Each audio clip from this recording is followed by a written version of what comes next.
মাননীয় স্পিকার, আমাকে সুযোগ করে দেওয়ার জন্য আপনাকে অসংখ্য ধন্যবাদ। আমি সর্বপ্রথম মহান আল্লাহ তাআলার শুকরিয়া আদায় করছি।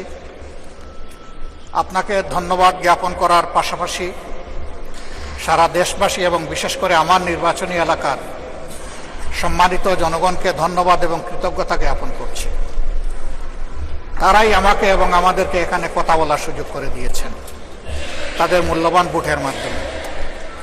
আমি গভীর শ্রদ্ধার সাথে স্মরণ করছি 47, 52, 71, 90 শাপলা চত্বরে সম্মানিত শহীদবৃন্দকে এবং ফ্যাসিস্ট আমলে 15.5 বছর যারা নির্যাতিত হয়ে দুনিয়া থেকে বিদায় নিয়েছেন, লড়াই করেছেন, আহত হয়েছেন, পঙ্গু হয়েছেন, আয়নাগরের বন্দী হয়েছেন, বিভিন্নভাবে যারা নিগৃহীত হয়েছেন, বিশেষভাবে আমি গভীর শ্রদ্ধার সাথে স্মরণ করছি 24 জুলাইয়ে যারা বুক চিতিয়ে লড়াই করে আমাদেরকে আজকের এই সংসদ গঠন করার সুযোগ তৈরি করে দিয়েছেন। তাদের মধ্যে যারা নির্যাতিত হয়ে দুনিয়া থেকে বিদায় নিয়েছেন, মহান রব্বুল আলমিনের দরবারে দোয়া করি আল্লাহ তাদের সকলকে শহীদ হিসাবে কবুল করুন। যারা আহত পঙ্গু হয়েছেন, আল্লাহ তাদেরকে সুস্থতার নিয়ামত দান করুন। আমরা সকলের প্রতি গভীর শ্রদ্ধাশীল, কৃতজ্ঞ, ঋণী। আজকের এই সংসদ গতানুগতিক কোনো সংসদ নয়, এটা 24 রক্তের উপর দাঁড়িয়ে থাকা একটি সংসদ।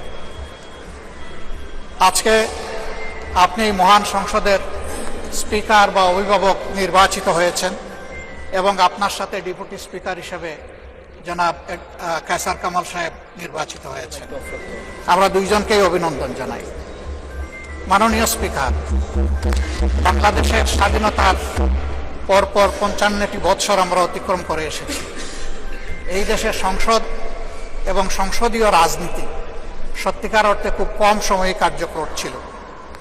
অল্প যেটুকু সময় ছিল জনগণ তার সুবিধা পেয়েছে।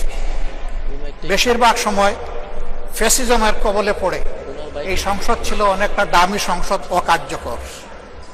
এবং আপনি যে বিরল সম্মানে আজকে ভূষিত হয়েছেন, এই জায়গায় অভিভাবকত্বের দায়িত্ব যারা পালন করেছেন অতীতে, তারা নিজের উপর, সংসদের উপর, দেশবাসীর উপর, গণতন্ত্রের উপর, মানুষের অধিকারের উপর তারা সুবিচার অনেকেই করতে পারেননি।